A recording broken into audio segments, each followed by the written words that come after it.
Bueno, arrancamos. Brevemente me presento. Soy Roberto Belaustey, alumno del tercer año de la carrera de Filosofía. Ingresé en el 2019. En el 2019 también me recibí como abogado. Y bueno, hoy estoy en reemplazo del profe Nico y vamos a estar desarrollando la unidad correspondiente a Hegel, ya que vi que terminaron en la clase pasada la de Kant. Hegel, y también tengo en mente desarrollar en la segunda parte de la clase a Marx. Bueno, entonces damos inicio a esta clase. Previamente me gustaría hacer algunas previas contextualizaciones a modo de introducción para entender a este autor, a Hegel. Bueno, me gustaría primero que nada, digamos, mencionar que él nace en la última parte del siglo XVIII, en 1770, y fallece en la primera mitad del siglo XIX, en 1831. Esta época es una época particularmente caracterizada por, de alguna manera decirlo, eh, haber acontecido hechos muy relevantes para la historia, no solo de la filosofía, sino también para la historia en un sentido general, porque es en esta época en la que de alguna manera termina la época moderna usando un criterio de los historiadores eh, de división de la historia en cuatro etapas, y se da comienzo a lo que denominan la época contemporánea. Y bueno, es en este periodo de transición que ubicamos, digamos, como teniendo como referente a la Revolución Francesa, es que Hegel nace y desarrolla sus primeros años de juventud. Y él vive en Prusia, en lo que posteriormente terminaría siendo Alemania, y también vive todo un periodo de cambios culturales que están relacionados con la Revolución Francesa y también con el auge de movimientos culturales como son el romanticismo y el nacionalismo, que de alguna manera aparecen como una especie de reacción ante estas ideas revolucionarias que se propagaron principalmente en Europa, en el norte de América y en algunas partes de Sudamérica. Pero en Europa es donde estas ideas tienen más repercusión. Y en Prusia, en lo que sería Alemania, donde vivía Hegel, entonces esto como que de alguna manera termina tocando muy fuertemente a él y a sus contemporáneos, y estas ideas le marcan, y es en ese contexto donde tenemos que tratar de entender el pensamiento hegeliano. Como antecedentes a la filosofía de Hegel, principalmente Kant, pero también otras formas de idealismo. Si el idealismo kantiano era crítico o trascendental, a Hegel le influyen también pensadores posteriores a Kant, también contemporáneos de alguna manera, que son Fichte y Schelling. Y estos pensadores plantean dos tipos de idealismo que se denominan básicamente subjetivo y objetivo, que no vamos a desarrollar, solamente citar a modo de referente. Y esos dos tipos de idealismo sumados a toda la herencia del racionalismo filosófico que había arraigado muy fuertemente en Alemania, por decirlo de alguna manera. Todo eso también, digamos, contextualizado ya con esas circunstancias que mencioné, culturales, sociales, políticas, económicas, de alguna manera terminan configurando el pensamiento de Hegel, y eso teniendo en cuenta, eh, podemos ver mejor qué es lo que él trató de plantear como sugerir. Bueno, ahora vamos a empezar a desarrollar los puntos correspondientes al programa. según tengo entendido, el primer punto es el que tiene que ver con sus obras. Principalmente hay que tener en mente la obra denominada Fenomenología del Espíritu, que es básicamente como la obra cumbre de Hegel y donde se sistematizan todas sus ideas filosóficas. Pero también otros autores suelen destacar obras como Ciencia de la Lógica, Enciclopedia de las Ciencias Filosóficas, y otros también suelen incluir a la obra Elementos de la Filosofía del Derecho. En segundo lugar, tenemos el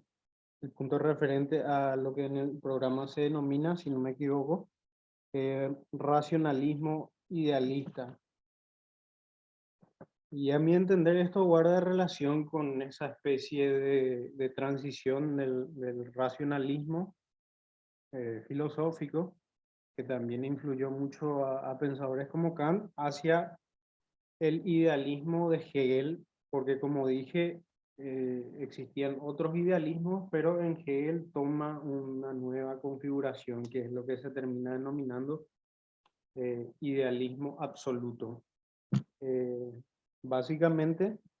acá podemos mencionar que, como sugerí anteriormente, se inspiran en los idealismos anteriores o contemporáneos, mejor dicho,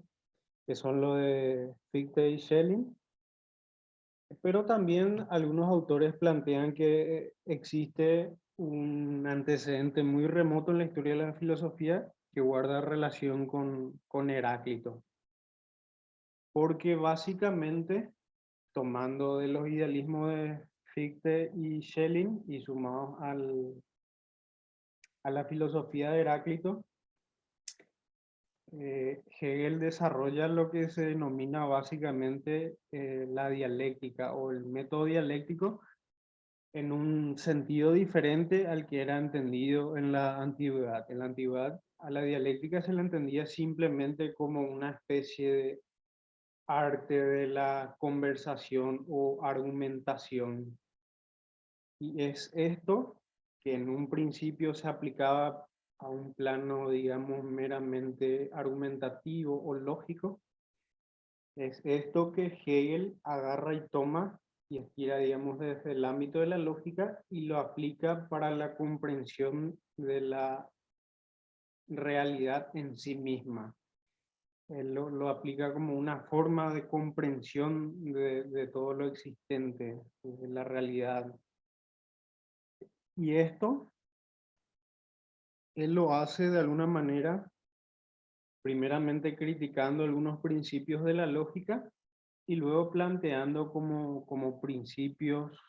ontológicos o metafísicos, podríamos decir también, para explicar la realidad, y él sostiene que la realidad misma es dialéctica. ¿Qué quiere decir eso?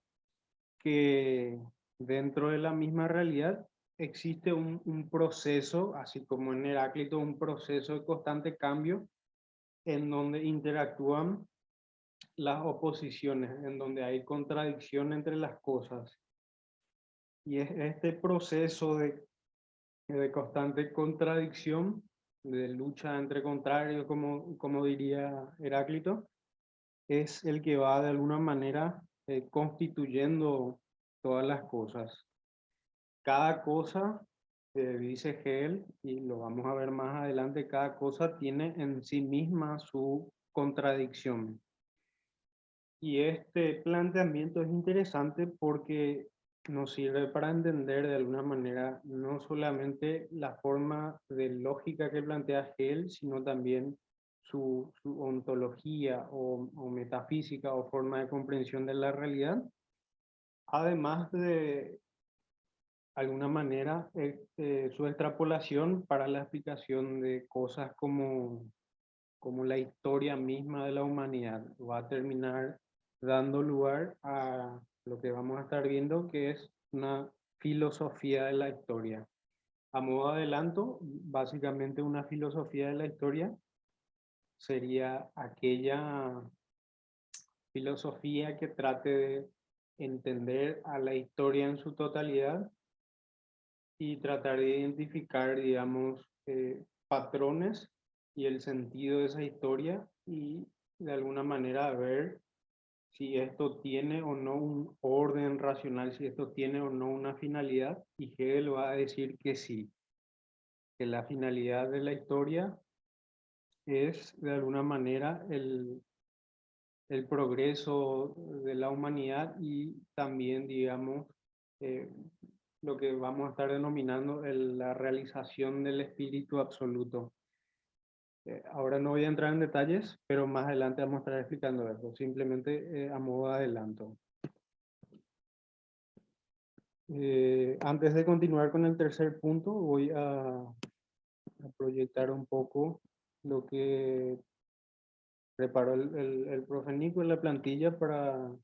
tenerlo visualizado de forma gráfica.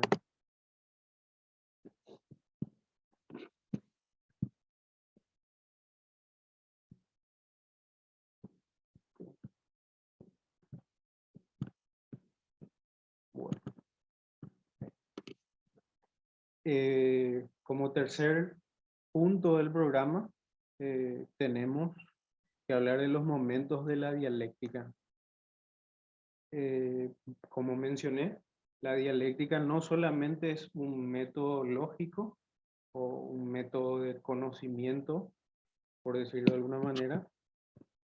sino que también es una forma de explicación de la realidad, una forma de descripción de la estructura misma de la realidad. Y Hegel, en consonancia, digamos, con cierta tradición filosófica, sostiene que la realidad tiene una racionalidad, es decir, que tiene un orden, una estructura,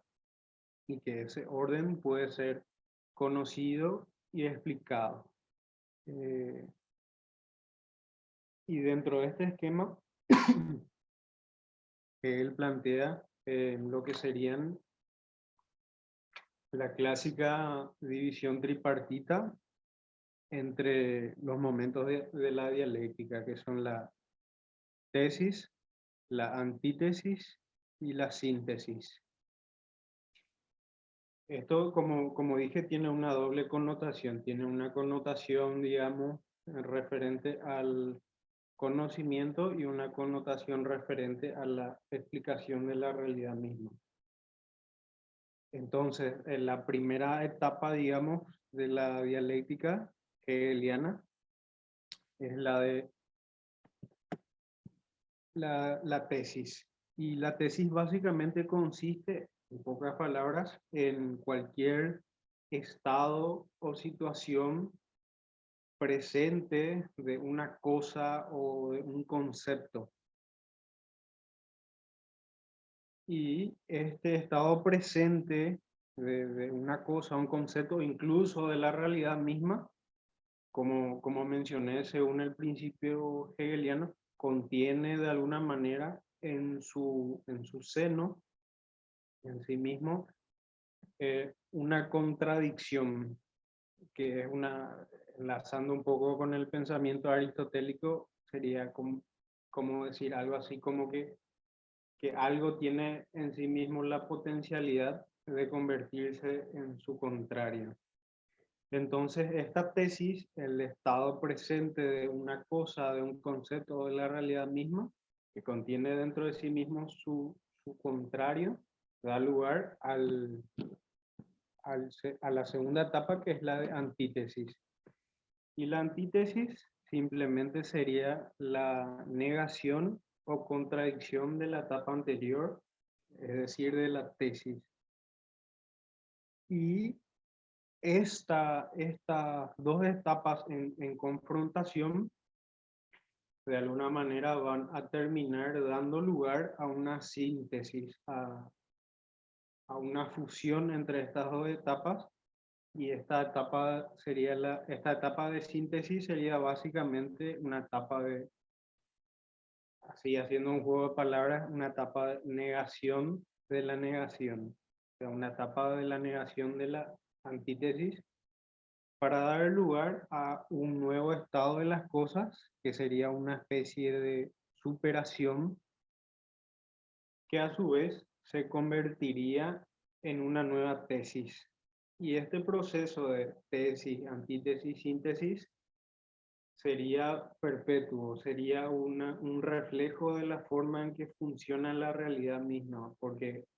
haciendo paralelismo con el pensamiento de Heráclito, todo está en constante cambio, en constante devenir. ¿Se entiende hasta ahí? ¿Hay alguna consulta, algo que haga falta aclarar?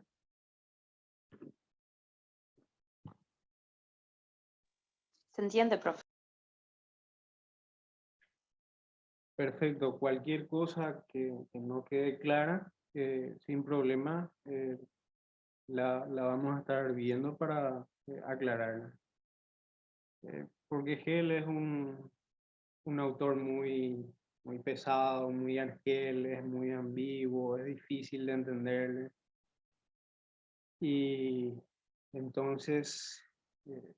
acá por lo menos vamos a tratar de dar un pantallazo para que a ustedes les sirva para que en el momento de que repasen para el examen puedan tener por lo menos ideas generales de lo que es Hegel. Obviamente sería muy ingenuo pretender que ustedes aprendan cosas que ni siquiera nosotros mismos entendemos, incluso muchos autores, muchos filósofos ya de la época de Hegel ni siquiera entendían. Entonces, bueno, no vamos a pretender en una hora o un poco más entender algo que le lleva a gente años en su vida, y además también podría ser una pérdida de tiempo incluso para muchos. Para mí particularmente es algo que tenemos que mirar porque es obligatorio, pero no le veo mucha utilidad. Bueno, me gustaría, antes de avanzar al cuarto punto, hacer algunas especies digamos, refuerzos de ideas sobre estos puntos que estuvimos viendo anteriormente. Y me gustaría, antes de pasar del método de la dialéctica, recalcar que según el pensamiento de Hegel, las leyes que rigen al pensamiento mismo, es decir, las leyes de la lógica, como estuvimos viendo, no solo se aplican a los pensamientos, a la producción de conocimientos, sino que son de alguna manera las leyes mismas que rigen la realidad. Por eso, de alguna manera, van a ver por eso, acá como vemos en el segundo punto del material que preparó el profe Nico, vemos que hay una cita que dice: todo lo real es racional y todo lo racional es real. Y a eso se denomina panlogismo, porque sería una especie de aplicación de la lógica a toda la realidad. Eso, panlógico significa eso, todo es lógico, todo es lógica. Y claro, porque para Hegel, al igual que, por ejemplo, Heráclito o Parménides, digamos, el pensamiento refleja la realidad misma, o sea, hay una correspondencia así exacta entre el pensamiento y la realidad. Como ustedes vieron en clases anteriores, por eso es que, por ejemplo, dice Parménides que el ser es lo mismo que el pensar. Y con esas dos palabras así medio ambiguas, lo que básicamente quiere decir es que el pensamiento refleja la realidad. Es solo eso. Y también me gustaría eh, comentar, volviendo un poco al segundo punto de racionalismo idealista, eh, que tanto el racionalismo en un sentido general como el idealismo, incluido el de Hegel, se basan, como estuvieron viendo seguramente en clases anteriores, en una forma de filosofía que se denomina a priorista. ¿Esto qué quiere decir? Que es simplemente una reflexión que se hace de forma racional sin tener en consideración, digamos, las cuestiones de la experiencia, los experimentos y compañía. Es una reflexión que se hace antes de cualquier comprobación empírica. Y que esto está relacionado también con una concepción que se ve muy bien, por ejemplo, en Descartes, que es una concepción dualista, donde básicamente se sostiene que la realidad está constituida por dos cosas o sustancias, dice Descartes, que por un lado la materia y por el otro el espíritu. ¿Y por qué quiero recalcar eso? Porque según este racionalismo y también según el idealismo, incluido el de Hegel, este espíritu, este segundo elemento constitutivo de la realidad, este espíritu que de alguna manera sería, podríamos decir, el alma o la inteligencia del ser humano, a través de la razón y de la conciencia, este espíritu que está más, que considera que está más allá de la naturaleza de este espíritu, con con el simple poder de su intelecto puede conocer la naturaleza y también ir más allá de los límites de la materia, por decirlo de alguna manera. Y vamos a estar viendo que en el pensamiento de Hegel, el espíritu, que son las personas mismas, o sea, digamos, las almas o los yos, o sea, las personas, es como el yo cartesiano, y bueno, es como este yo básicamente, este espíritu consciente de, de las cosas externas y consciente, autoconsciente de su propia existencia. Este espíritu, según Hegel, va a, digamos, a través de un desarrollo, a poder formar parte de una comunidad de otros espíritus, de otros yos, algo así súper divague, ¿verdad? Pero formaría una comunidad de espíritus y esta comunidad de alguna manera se uniría, se fusionaría y daría paso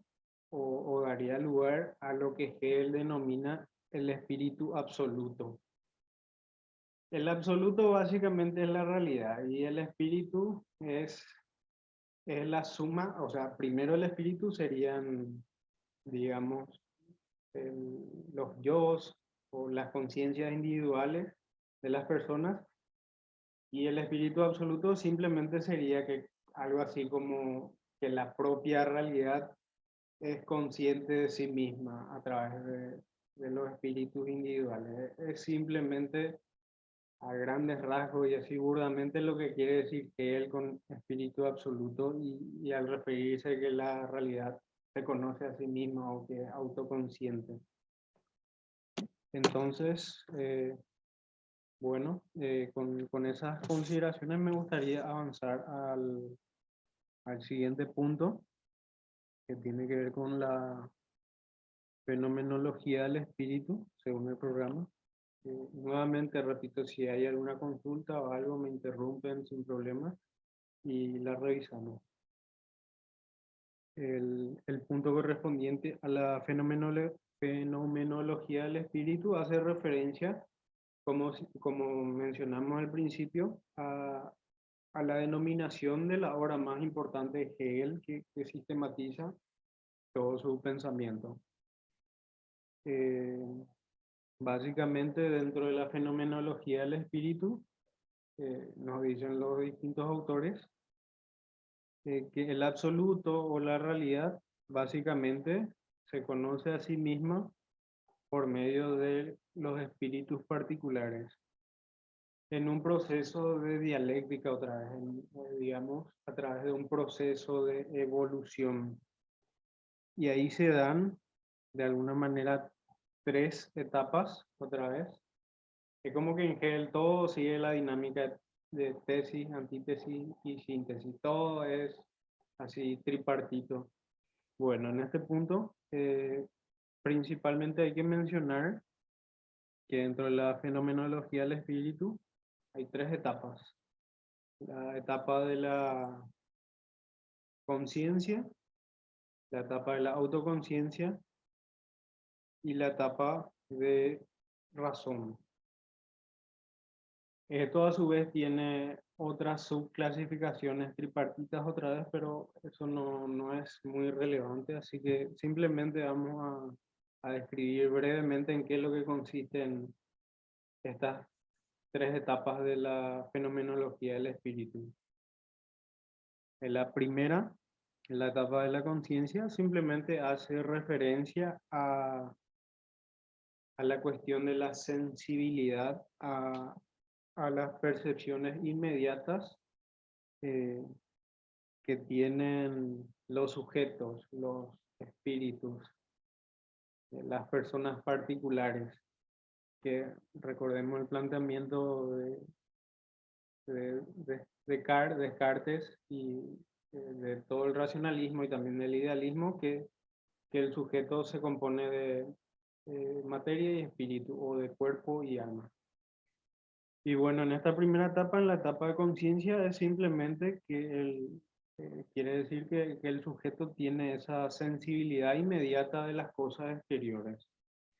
Luego se da un desarrollo, que sería la segunda etapa de autoconciencia, y básicamente en esta etapa, como que el sujeto, la persona, el espíritu, como queramos llamarles, tiene de alguna manera conciencia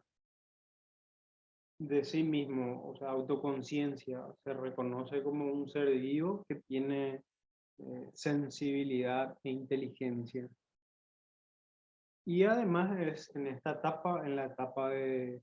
autoconciencia, en donde los sujetos también se dan cuenta de que ellos no son los únicos que sienten y piensan, sino que también existen otros sujetos con capacidad de autoconciencia. Una vez que se da esa etapa, luego se da lugar a la tercera etapa, la de razón, que sería una especie de síntesis otra vez de las dos etapas anteriores. En esta etapa de razón, básicamente, la primera etapa, la etapa de conciencia, de la percepción sensible nomás, sumada a la segunda etapa de autoconciencia, dan lugar a lo que estuvimos sugiriendo, que es la del espíritu absoluto, en donde básicamente, y sin perder de vista lo que dijimos, de que para Hegel las leyes del pensamiento reflejan las leyes mismas de la realidad, es en esta etapa de razón en donde digamos que la realidad se torna autoconsciente, se percibe a sí misma a través de la fusión de todos los sujetos pensantes y sintientes con autoconciencia. Entonces, de vuelta acá, empieza de alguna manera a tener un poco más de sentido eso de que todo lo real es racional y todo lo racional es real.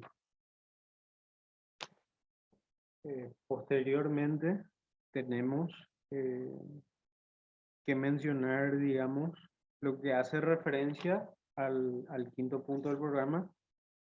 que tiene la denominación de el sistema de las ciencias del espíritu y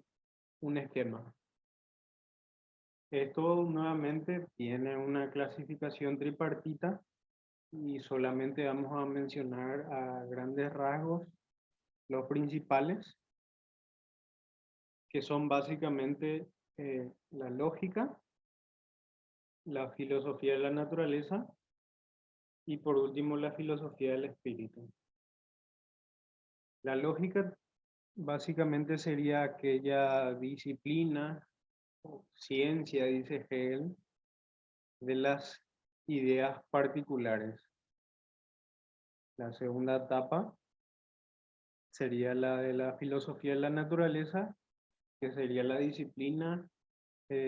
encargada del estudio de las cosas sin conciencia, es decir, más o menos de todo aquello que se encarga la física o las ciencias naturales. De eso se encarga la filosofía de la naturaleza. De hecho que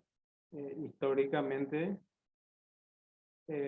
ciencias naturales y filosofía de la naturaleza eran como sinónimos, más o menos hasta el siglo XIX y un poco más. Y antes de esta etapa, digamos que científico era sinónimo de filósofo natural. Entonces, más o menos en ese contexto es que él habla de filosofía de la naturaleza. En tercer lugar, tenemos la filosofía del espíritu, que básicamente sería aquella disciplina que se encarga del estudio de las ideas autoconscientes, dicen, o sea, de describir los conceptos relacionados con la descripción de los sujetos, del aspecto psicológico de los seres humanos y de la inteligencia y otras cosas. Esto guarda relación con el siguiente punto, que es un desarrollo de esta parte de filosofía del espíritu, y es el punto de la esfera del espíritu absoluto. Y repito, en esta parte hay que tener en cuenta que existe una identidad entre la conciencia o el pensamiento o la inteligencia y la fusión, digamos, con la realidad misma. Es en esta etapa en donde se establece otra vez una división tripartita, que según Hegel sería algo así como, digamos, la expresión máxima del desarrollo de la complejidad de la realidad. Sería como lo más perfecto, más o menos, de la naturaleza, y que guarda relación con actividades humanas. Y acá se da lugar a las disciplinas de estética, religión y filosofía. La primera, la estética, simplemente hace referencia a aquella disciplina que estudia de una manera el arte, lo bello, la belleza, y que según Hegel es una especie de camino parcial a poder conocer la totalidad de las realidades.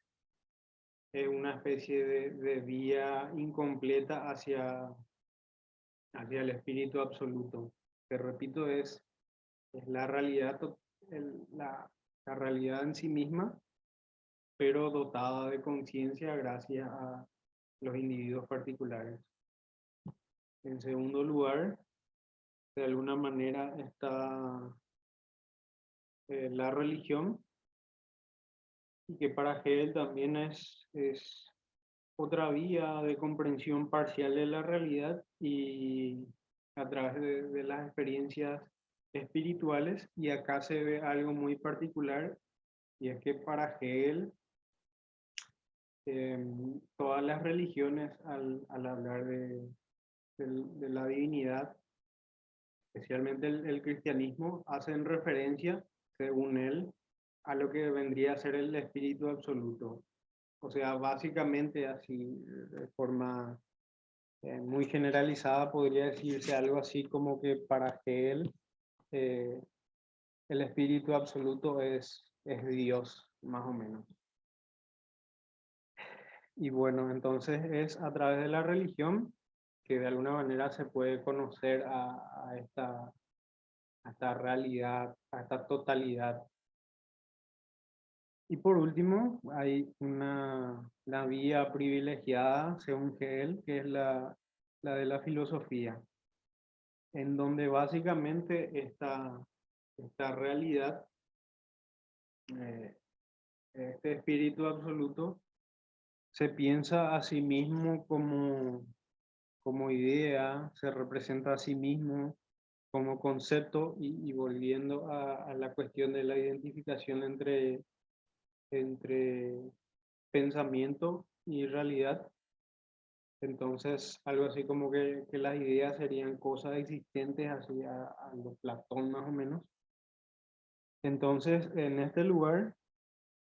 el espíritu se piensa a sí mismo y se vuelve autoconsciente. Y esto da lugar a lo que muchos autores denominan panteísmo, porque sería como decir algo así como que los seres humanos, al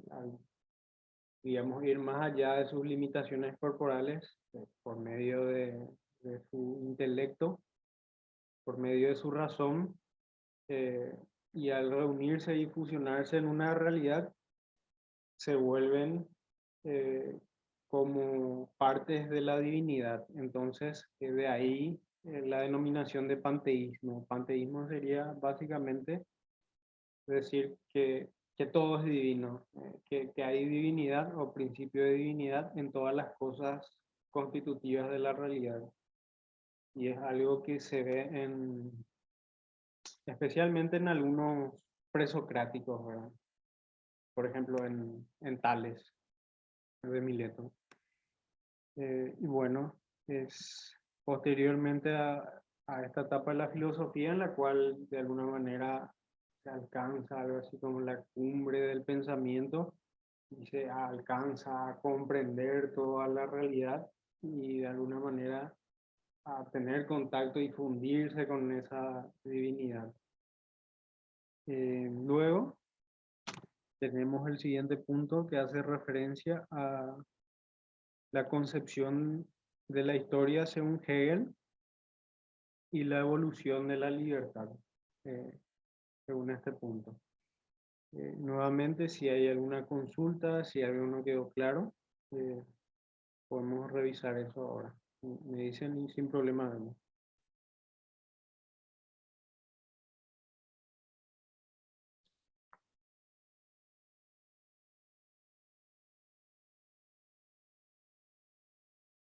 Bueno, el último punto correspondiente a la parte de Hegel, como dije, sería la concepción de la historia según él y la cuestión de la libertad. Y hace referencia a que básicamente, como mencioné al principio, al de alguna manera tratar de contextualizar este pensamiento hegeliano, sostiene que la historia de la humanidad, en la totalidad de la historia de la humanidad, hay un orden, es como si existiese una especie de plan establecido por una inteligencia superior y que todos los acontecimientos que suceden dentro de la historia de la humanidad tienen una finalidad y que esta evolución de la historia se desarrolla según leyes que dan lugar a etapas de desarrollo de la humanidad. Y estas leyes, en primer lugar, son las que se denominan de variación, negatividad, razón, y esas tres dan lugar a lo que él considera que es la libertad. En la primera etapa, o sea,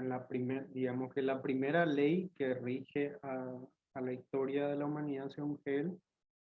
que se refiere a la de variación, simplemente dice algo que ya vimos con la dialéctica,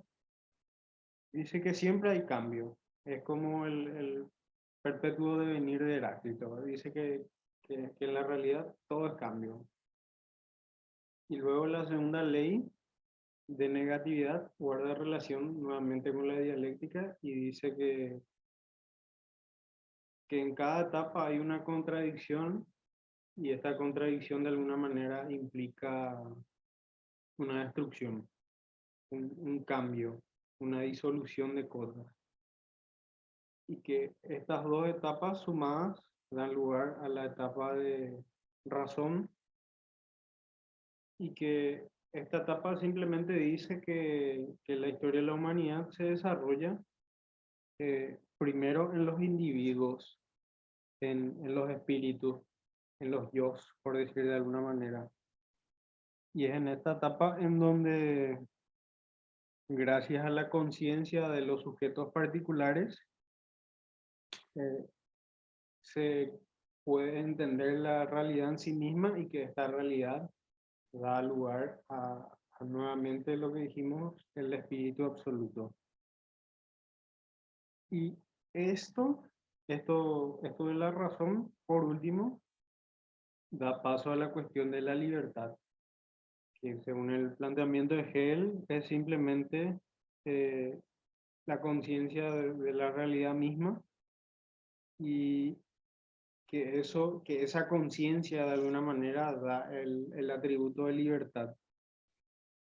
y que esta libertad tiene expresión no, digamos,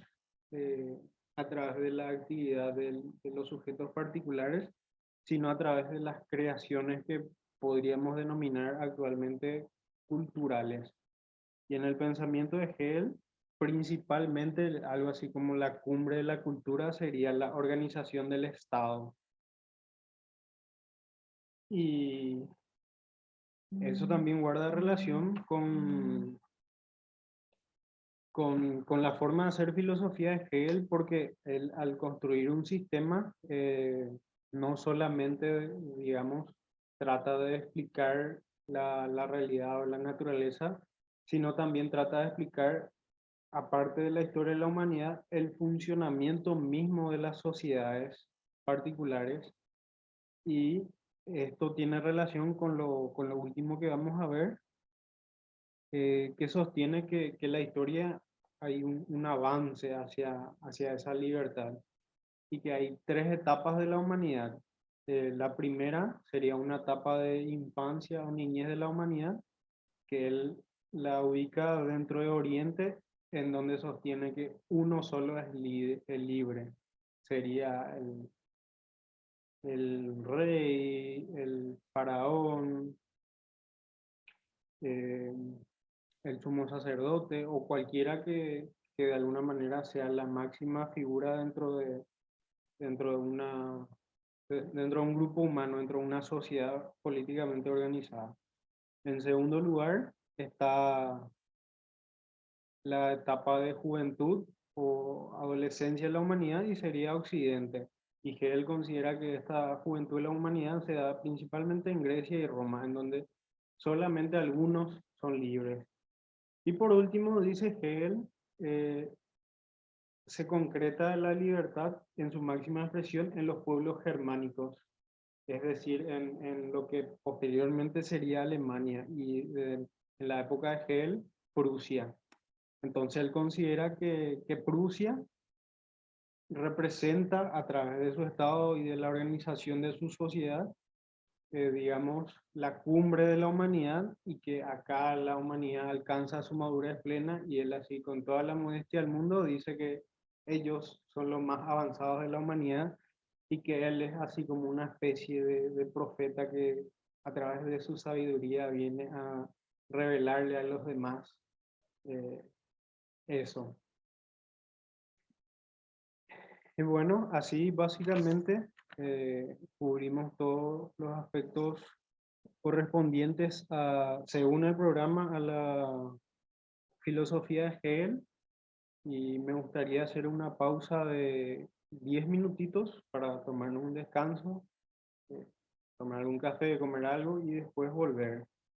Y a la vuelta, si hace falta, si algo no quedó claro, entonces repasamos, si les parece bien.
Bueno, continuamos. Si no hay ninguna consulta, entonces vamos a empezar la unidad correspondiente a Marx.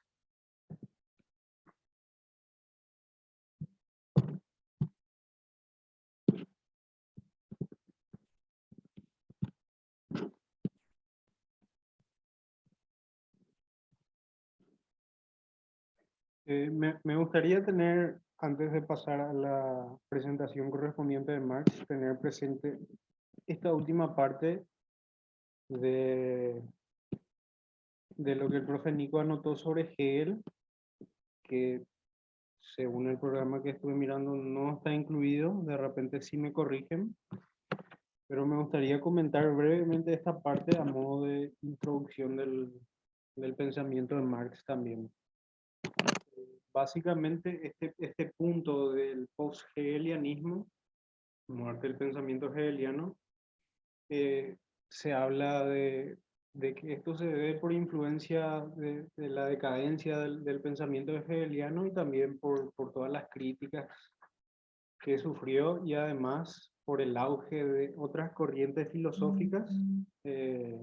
especialmente la del positivismo,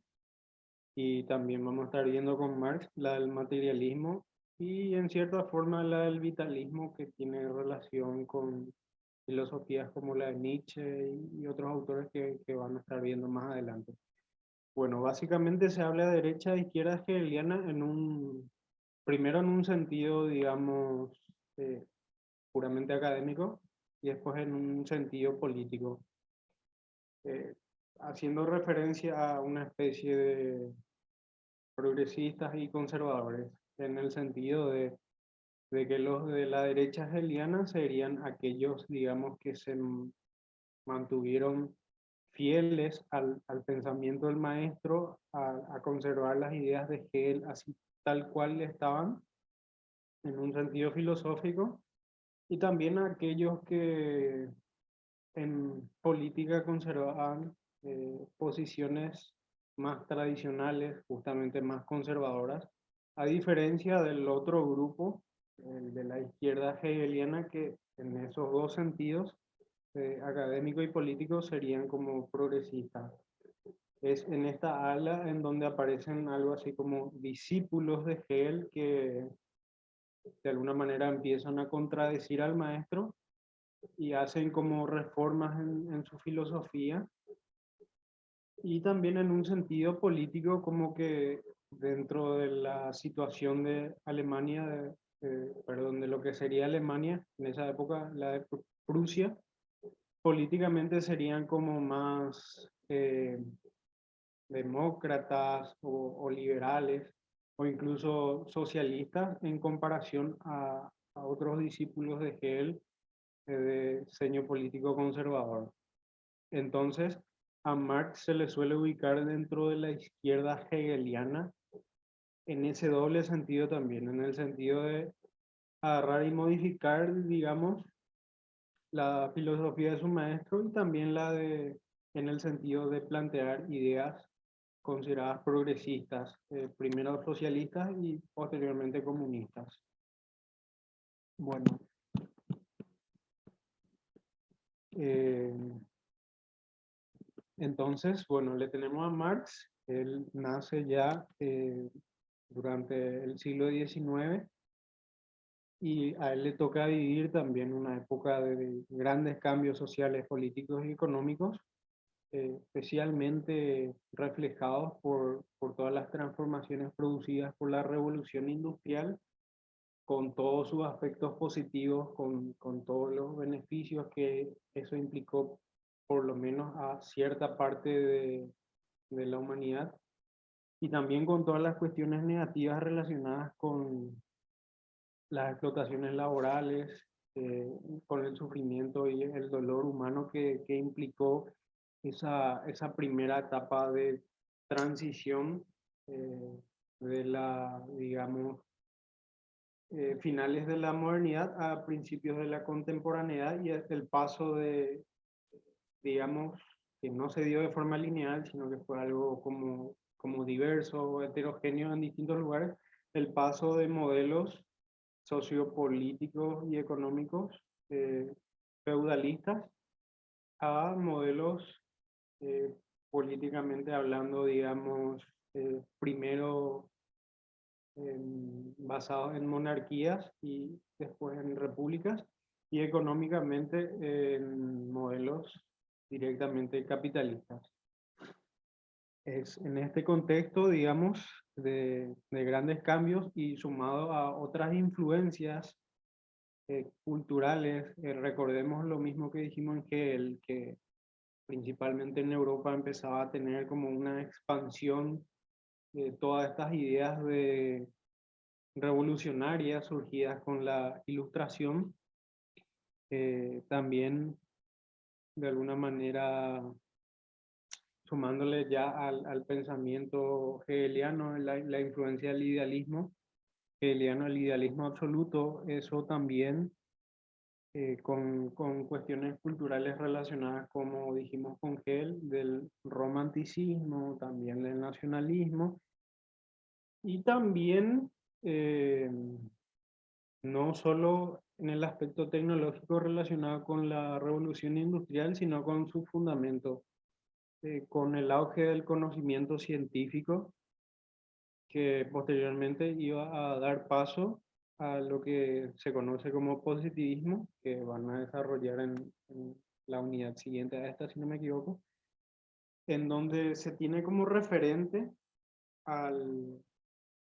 a las ciencias naturales como un modelo de conocimientos seguros, prácticamente sólidos, en comparación a todos los planteamientos de la filosofía tradicional que, que fue criticada especialmente en sus vertientes a prioristas, como el racionalismo o los distintos idealismos. Y esto, digamos, esta cuestión del positivismo, del auge de las ciencias, de la mayor valoración del conocimiento científico, se le suma a la influencia de lo que se conoce como materialismo. Y el materialismo básicamente es como lo opuesto del dualismo cartesiano. Si el dualismo cartesiano, al igual que muchas otras corrientes filosóficas que se les denominan espiritualistas, que recordemos sostienen que existen dos, digamos, componentes de la realidad, por un lado la materia y por otro lado el espíritu. Bueno, el materialismo vendría a sostener que en realidad todo está constituido por materia, que no existe nada así como el espíritu, que todo lo que nosotros denominamos alma, espíritu o lo que sea, es simplemente un reflejo de una organización compleja de la materia. Y esto tiene ya sus antecedentes en la filosofía presocrática, especialmente en el atomismo de Demócrito y Leucipo, y posteriormente con las filosofías helenísticas, específicamente del epicureísmo, que, digamos, estas expresiones del materialismo antiguo, especialmente con el auge del cristianismo durante finales de la antigüedad y principios de la Edad Media, empieza como que a quedar marginado durante gran parte de la historia de la humanidad, y luego es posterior al Renacimiento, especialmente ya durante la época moderna, que empieza a cobrar fuerza. Y bueno, Marx es como que toma esta tradición del materialismo, pero le hace sus críticas y sostiene que estas formas de materialismo eran como muy incompletas, estáticas, y él quería proponer algo que a su criterio sirva para explicar mejor la realidad. Entonces, él con su origen hegeliano agarra y toma las herramientas de su maestro, las herramientas de la dialéctica, y teniendo esta concepción materialista de la realidad, la aplica para explicar. Algunos dicen que eso fue como darle así una especie de un giro de 180 grados a la filosofía de Hegel. Si en Hegel el pensamiento o la idea era el que reflejaba la realidad e incluso que la modificaba, en Marx va a ser algo así como al revés, que va a ser como la materia la que va a terminar eh, condicionando al pensamiento. Y eso guarda relación con el desarrollo de su filosofía que vamos a estar viendo. Y ese es en ese contexto que hay que tener presente esto que dice acá, la cita que dejó el profe Nico, de que no es la conciencia de los hombres la que determina su ser social, sino que es su ser social lo que determina su conciencia. Esto básicamente, y lo vamos a ver más adelante, significa que son las condiciones materiales, específicamente las condiciones económicas, las que determinan las ideas, las representaciones que se van a tener sobre las cosas. Bueno, con esa contextualización un poco larga, pero me parece necesaria, eh, arrancamos con el primer punto, referente a las obras. Acá principalmente hay que tener presente algunas obras que son muy importantes, eh, y entre ellas se le suele nombrar a la ideología alemana y con algo así como mayor relevancia al manifiesto comunista y a la obra del Capital. Antes de avanzar a ese punto, me gustaría mencionar que se suele olvidar mucho o no se suele tener en cuenta de que muchas obras de Marx no fueron terminadas y muchas de ellas quedaron inconclusas y que dentro del pensamiento de Marx hay una especie de evolución, hay etapas. Por eso hay gente que habla de un joven Marx y un viejo Marx, o un Marx humanista y un Marx antihumanista. Y bueno, estas obras que de alguna manera llegaron hasta nosotros eh, fueron principalmente editadas y difundidas por el gran amigo de toda la vida de Marx, que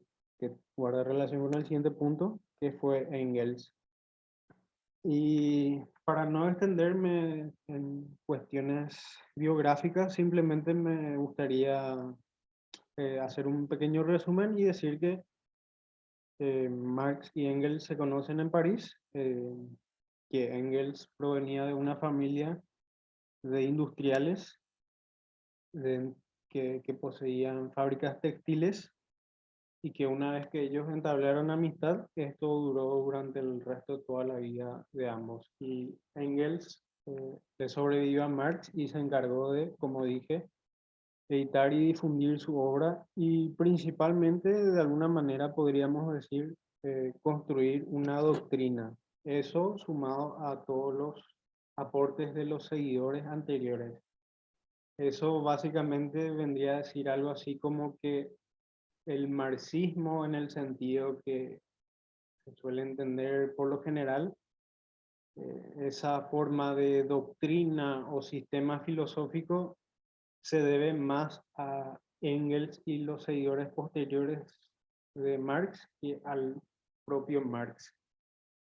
Porque algunos autores dicen que habrían cosas como con las que Marx no estaría de acuerdo o cosas que no estaban muy claras y que si se entienden de esa forma es debido a los trabajos posteriores de Engels y de los seguidores. Bueno, pasando al siguiente punto,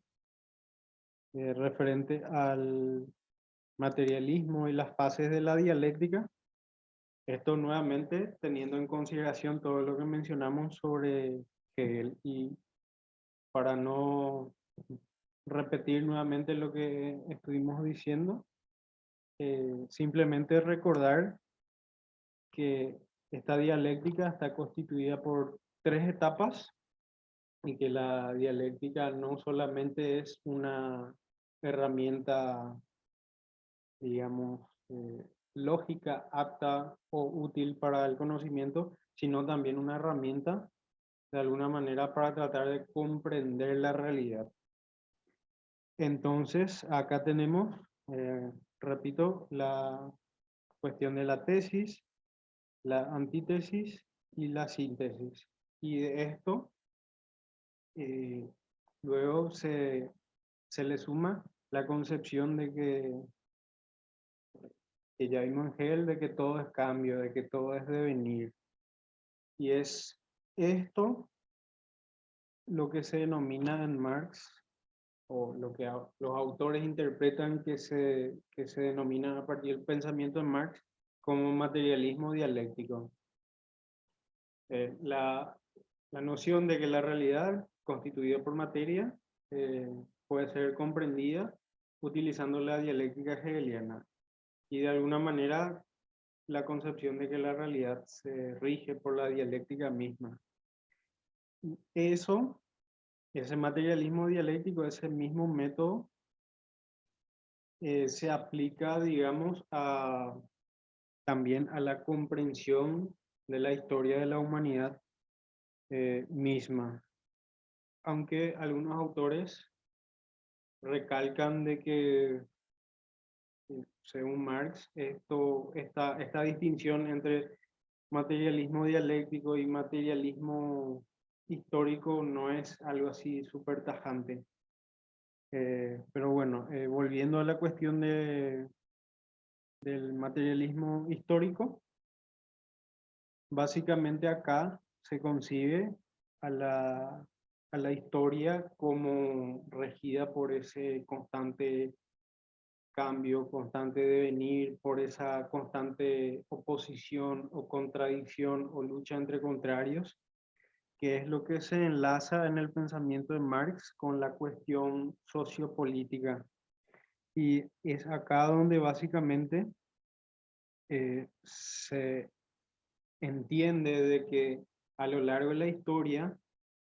se puede ver que en las sociedades existen eh, gobernantes y gobernados, que existen principalmente 2 clases, que estas 2 clases de gobernantes y gobernados tienen una profunda diferencia porque los primeros son como quienes ejercen el poder y disponen de todos los recursos, y los segundos son como los desposeídos y oprimidos, y que a lo largo de la historia de la humanidad hay como una tensión, una lucha, una dinámica de contradicción, y es en ese contexto que se habla de lucha de clases, y que esta lucha de clases es la que sería algo así como el motor o todo aquello que mueve a la historia de la humanidad. Y en esta etapa, más o menos siguiendo el esquema de la filosofía de la historia hegeliana, acá se ve súper bien la influencia de Hegel, no solo en la cuestión de la dialéctica. De alguna manera, en este punto, se sostiene que la historia se desarrolla siguiendo ese modelo lineal, eh, en donde existe en primer lugar una edad antigua, en donde aparece una forma de protocomunismo, es decir, una sociedad organizada de forma horizontal, una sociedad en donde no existen como tales gobernantes o autoridades, sino que todos los miembros de la sociedad están en igualdad de condiciones, y que tampoco existe la propiedad privada, especialmente de los medios útiles para el trabajo y para la producción de bienes de consumo. Esto, y también el modelo del despotismo oriental, que sería algo así como lo que dijo Hegel, donde un solo gobernante es el que ejerce así de forma prácticamente arbitraria todo el poder sobre los demás, donde solo él es libre. Diría que después de esta etapa le sigue la etapa de la eh, antigüedad, en donde se ve principalmente relacionando con Hegel en sociedades como la griega o la romana, que subsisten estas sociedades gracias a la producción de agricultura y ganadería y también al comercio más o menos eh, y una protoindustria. A esto le sigue la siguiente etapa que es como estuvimos viendo en la primera parte de esta unidad de contextualización, le sigue lo que se denomina digamos, la cuestión del modelo del feudalismo o la etapa feudal, en donde por las condiciones históricas, digamos, por la fragmentación que sufre la sociedad dentro del periodo principalmente de la primera parte de la Edad Media, se atomizan las sociedades y se organizan según el modelo feudal, en donde básicamente los reyes no controlan la totalidad de su territorio, sino que delegan a especies de representantes que vendrían a ser los señores feudales. Y estos señores feudales eh, tendrían que de alguna manera asumir, digamos, una responsabilidad de servidumbre ante su rey y una responsabilidad respecto a los otros súbditos del rey que están en un nivel social más bajo, que son especialmente los campesinos. Entonces, entre el señor feudal y los campesinos se establece una relación asimétrica, una relación desigual de dependencia, en donde los campesinos tienen que, por medio de su trabajo, pagarle al señor feudal por recibir de alguna manera en cesión tierras y también por el hecho de que el señor feudal se comprometa a protegerles ante las situaciones de peligro. Recordemos que en esta época, principalmente, estamos hablando de Europa, se trataba de un periodo de inestabilidad por las invasiones de los distintos pueblos germánicos como los vikingos, godos y otros. Entonces, esta relación de dependencia dentro del modelo, digamos, sociopolítico y económico se dan en un esquema de meramente de autosustento, es decir, todo lo que se produce se queda para la subsistencia primero del señor feudal, después de los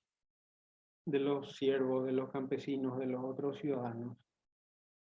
Y es este modelo feudal que con el avance, principalmente durante la época moderna, con el avance de los conocimientos, con el nacimiento de la ciencia, con la consolidación de los grandes imperios y con los múltiples desarrollos científicos y tecnológicos, es este modelo que entra en crisis y le sucede un modelo que en economía se denomina mercantilismo, en donde básicamente de lo que se trata es de acumular metales y en un principio este modelo utilizado principalmente por potencias como Francia o Inglaterra, que entra en crisis y luego le sucede el incipiente capitalismo. Y bueno, este capitalismo se da ya dentro de la siguiente etapa, donde básicamente las sociedades se van a organizar a nivel político mediante un modelo especialmente de monarquías absolutas o de monarquías limitadas, restringidas, como la de Inglaterra, eh, y económicamente con el modelo inicial de producción capitalista, según el cual básicamente el capitalista va a de alguna manera financiar los trabajos y a eso se le va a sumar, digamos, elementos constitutivos como la tierra y las maquinarias y el trabajo de los obreros. Y eso, tras su posterior desarrollo durante la revolución industrial, es dentro de ese esquema del sistema de producción capitalista en donde se van a producir, como dije hace rato, grandes avances, digamos, que van a permitir de alguna manera mayor bienestar para cierto sector de la humanidad y que también va a dar lugar al mundo tal y cual lo conocemos con inventos como la de el tren a vapor, el telégrafo, los focos y muchos otros. Pero también, como mencioné, esto va a dar lugar a sociedades profundamente desiguales porque este sistema de producción capitalista va a estar de alguna manera como dejado prácticamente a su impulso, va a ser un modelo económicamente desregulado. Básicamente, solo se van a establecer así ciertas condiciones mínimas y el resto, bueno, que decida primero el mercado y luego en los propios actores del sistema de producción capitalista. Y es este modelo que va a generar profundas desigualdades, sufrimientos, dolores para la humanidad que va a ser criticado por Marx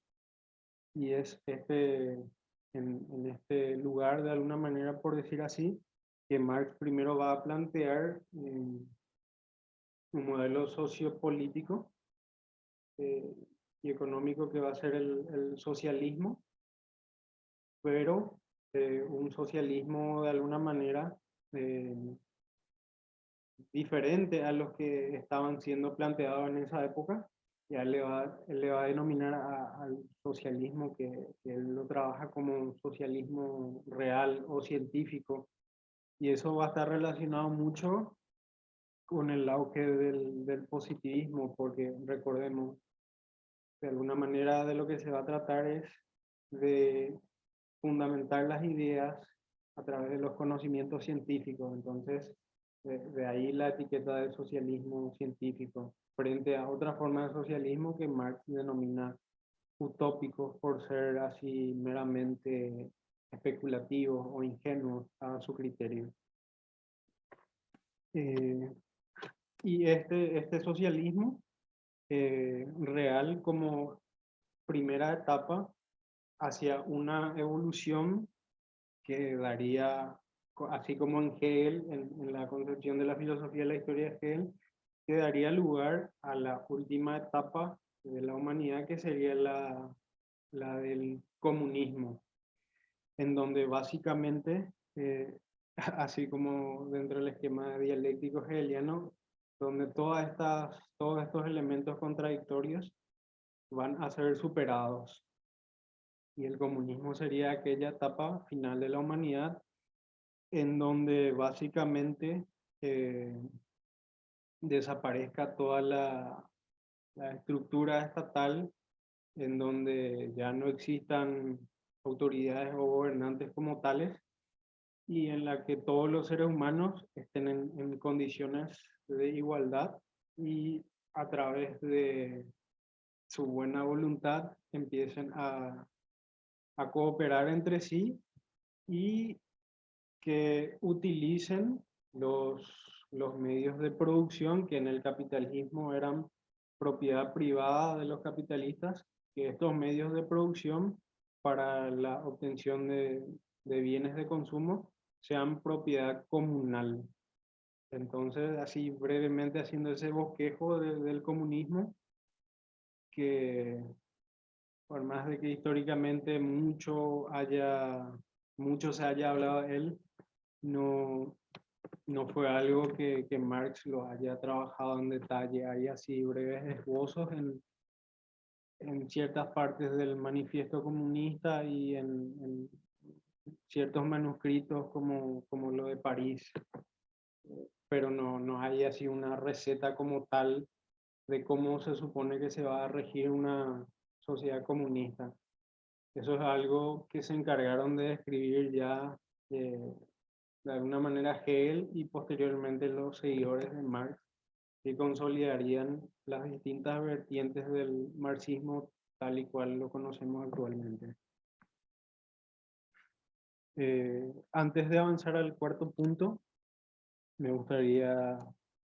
preguntarles si se entiende hasta ahí. Yo sé que es muchísima información, pero de repente si hay algo que quieran preguntar, algo que les gustaría que se aclare, entonces lo vemos ahora antes de avanzar al siguiente punto.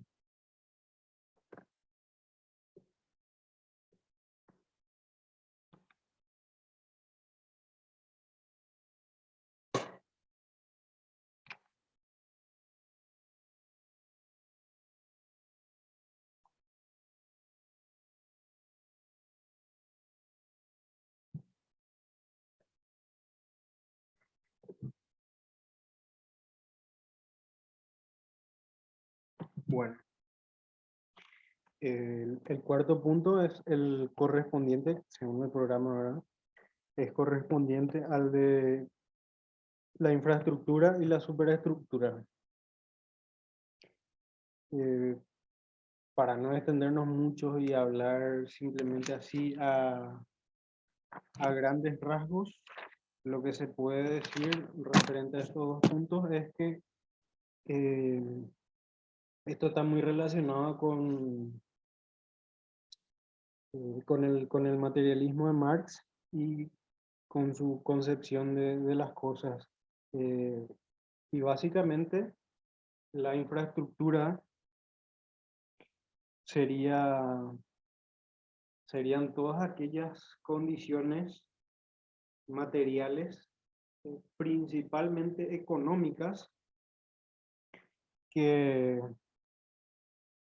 rigen las relaciones humanas, que rigen a la dinámica de la sociedad. Estas, esta infraestructura viene de alguna manera determinada por la forma de organización de los medios de producción económico.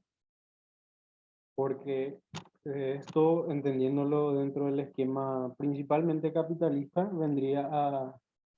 establecer cómo la sociedad va a organizarse, es decir,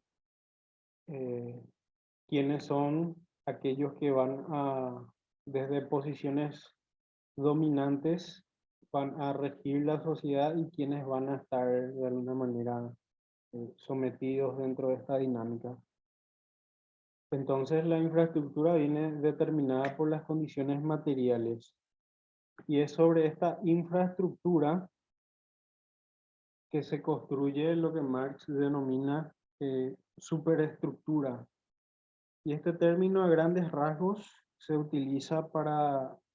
denominar todas aquellas cuestiones relacionadas con, la, con las representaciones, con las ideas,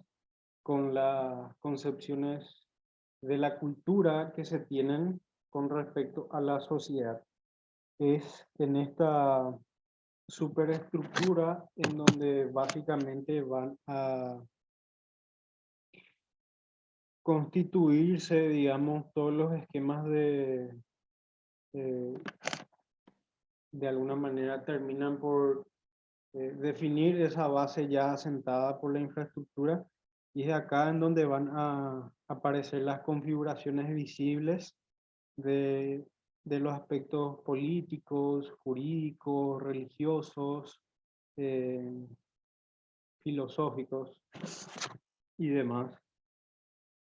que simplemente van a reflejar cómo está de alguna manera, repito, constituida la infraestructura. Em, a este punto le sigue la cuestión, según el programa, ¿verdad?, de la plusvalía. Y con referencia a la plusvalía, lo que se puede decir a grandes rasgos es que se trata de esa especie de rédito, ganancia, valor extra que resulta beneficioso exclusivamente para el capitalista a costa del trabajador, del productor, del proletario explotado, ¿verdad? Y en este punto hay que recordar algo muy importante dentro del planteamiento económico de Marx, y es que él, al hacer, digamos, todas sus investigaciones en materia económica, él está muy influenciado por las primeras corrientes de la economía que se estaba consolidando como una disciplina científica. Y él está, digamos, como en diálogo con pensadores que se encargan de reflexionar sobre la economía, gente como Adam Smith, David Ricardo, John Stuart Mill y otros, que dentro de la historia de las ideas económicas plantearon lo que se conoce como teoría objetiva del valor, que a grandes rasgos lo que viene a decirnos es que el valor de los productos, el valor de los bienes, de las mercancías, viene, ese valor, ese precio viene determinado por lo que implica, por lo que cuesta hacer ese bien. Es decir, por los costos de producción, por el trabajo, por el costo de las materias, etc. Eso es lo que terminaría fijando el precio. Y bueno, Marx se ciña a esta concepción económica. Entonces, en ese esquema habla de la plusvalía porque en esta dinámica básicamente esa ganancia que se produce, digamos, al comerciar con los bienes es como de alguna manera apropiada por el capitalista en perjuicio de los trabajadores, de los obreros, de los proletarios. Y esa apropiación también guarda relación con lo que dentro del pensamiento de Marx se denomina alienación, y algo que también está presente en el pensamiento de Hegel, de donde lo toma. En Hegel esta alienación era algo así como una especie de olvido del espíritu, de la persona, del sujeto, de sí mismo, un extrañamiento o algo por el estilo. Y en el esquema de Marx, la alienación que vamos a estar viendo adquiere distintas formas, pero con respecto a la plusvalía, tiene, tiene referencia con la cuestión económica, porque esta apropiación del capitalista en detrimento de los trabajadores sería una forma de alienación, de robo, es algo que se supone que le tendría, según Marx, que corresponder a los trabajadores. Y luego tenemos el siguiente punto que hace referencia a la cuestión de la ideología. En pocas palabras, para Marx, la ideología sería una especie de cosmovisión o representación de la totalidad de las cosas y del funcionamiento de la realidad, y por supuesto también de las sociedades, pero en un sentido negativo. Es decir, para Marx, esta esta representación sería una falsa concepción de la realidad. Sería una especie de engaño al que son inducidos las personas, principalmente por cómo están estructurados estas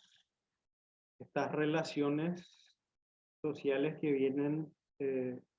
determinadas por los medios, por la forma en la que están estructurados los medios de producción. Básicamente dentro de este esquema la ideología vendría a decir algo así como que gracias a la superestructura todos los opresores de alguna manera como que justifican la forma en la que está organizada la sociedad y le vienen a decir a todos aquellos oprimidos que bueno, que eso es lo natural, que así tiene que ser, que así tienen que ser las cosas y que esa es su posición dentro de la sociedad y que básicamente se tienen que resignar. Esto está relacionado con el último punto referente a los tipos de alienación, que son tres. La alienación económica, que estuvimos describiendo al hablar de la cuestión de la plusvalía, que sería algo así como una apropiación ilegítima del capitalista del valor de la ganancia que le correspondería al trabajador. Esto escrito así de forma súper burda, pero simplemente a modo de comprender de forma sencilla. Después le sigue la alienación religiosa, y en este punto básicamente se puede deducir que desde el pensamiento de Marx lo que se sostiene es que la religión era utilizada como un instrumento de dominación, porque básicamente, especialmente a través de religiones como el cristianismo en sus diferentes vertientes, ya sea católica o protestante, vendrían como que de alguna manera a legitimar el estado de las cosas y decirle a la gente que bueno, este mundo es así y no se puede hacer nada, simplemente tienen que resignarse y aceptar que todos los sufrimientos que ellos padecen en esta vida, pues bueno, van a ser de alguna manera como que si siguen ciertas pautas y formas de vida, van a ser como que recompensadas en la otra vida. Y es en este contexto que hay que entender aquella afirmación de Marx, como vemos acá en la presentación del profe, de que la religión es el opio del pueblo. Básicamente dentro de este escenario se entiende el por qué él hace esta afirmación de que la religión es el opio del pueblo. Porque, repito, vendría a decir algo así como que la religión es un instrumento de dominación utilizado por los gobernantes, por los dominadores, en contra de los gobernados, de los oprimidos, para justificar el estado de las cosas. Posteriormente tenemos la alienación política, que vendría a decirnos básicamente que el estado presente de las cosas, que el status quo está de alguna manera justificado porque cada clase de alguna manera cumple una función y todas las leyes, recordemos la cuestión de la superestructura, que es la cuestión jurídica, entonces bueno, las leyes simplemente vienen a justificar la forma de organización de la sociedad. Y en ese entonces, en esa época, bueno, entonces la sociedad se organizaban, por ejemplo, estableciendo, qué sé yo, la organización de los gobiernos por medio de la herencia a través de monarquías eh, justificadas otra vez por la religión, monarquías absolutas, hereditarias, que sostenían que, bueno, que los reyes eran algo así como representantes de la divinidad en la tierra y que ese era su papel dentro de la sociedad y que todos los súbditos tenían que aceptar eso y simplemente obedecer. O dentro de otras formas de organización política como las monarquías representativas, en donde si bien seguían existiendo reyes, dentro del ámbito eh,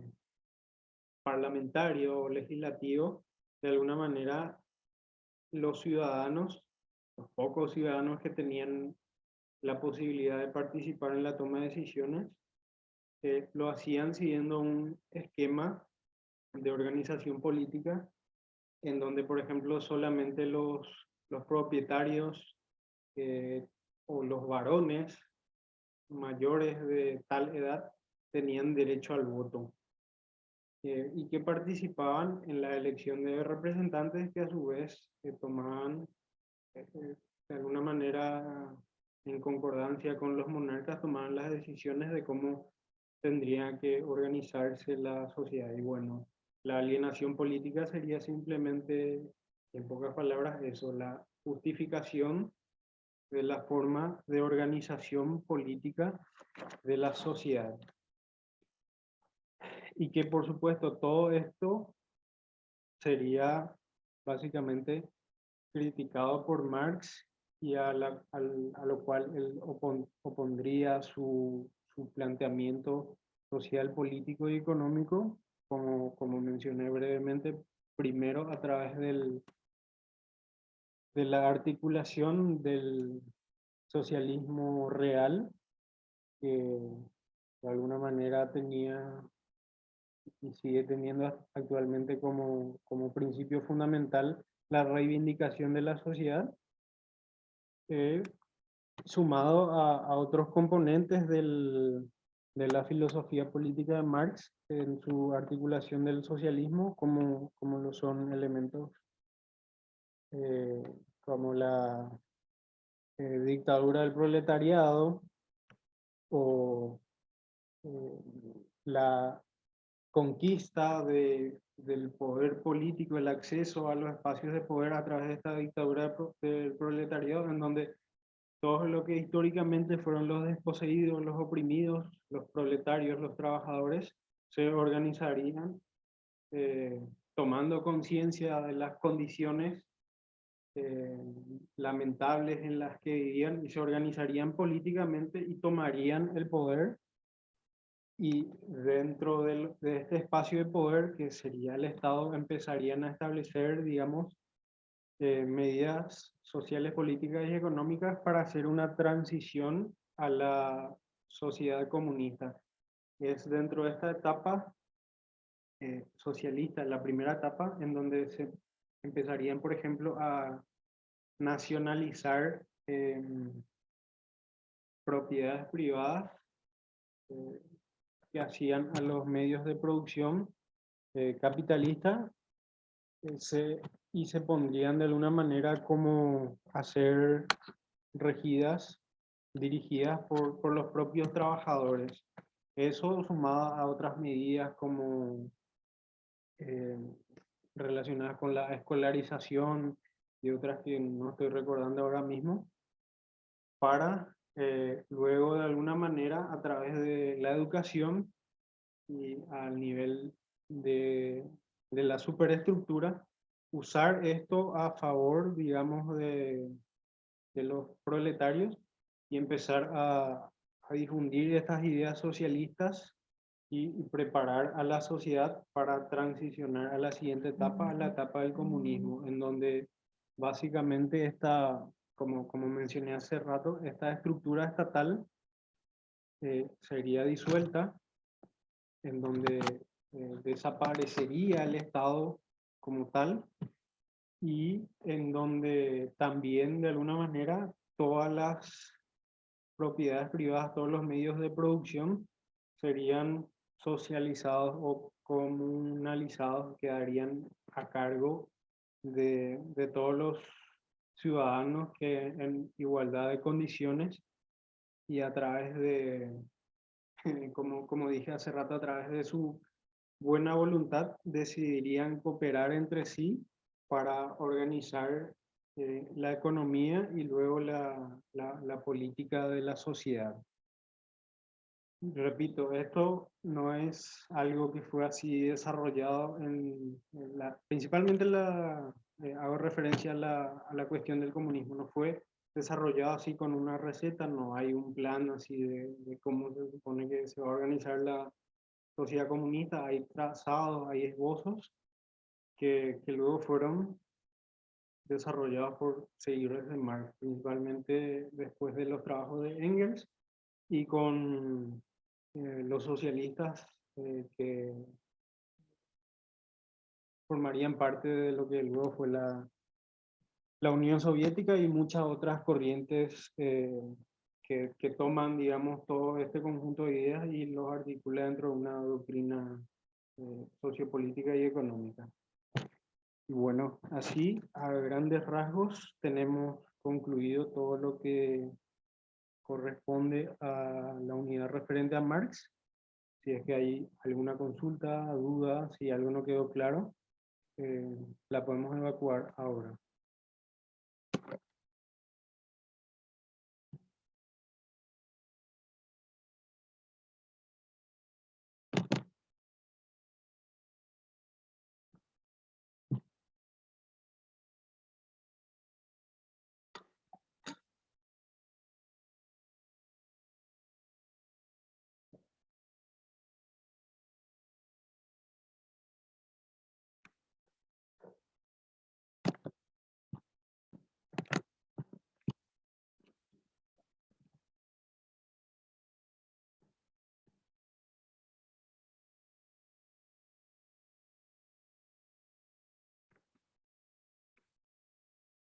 Bueno, si es que no hay ninguna consulta,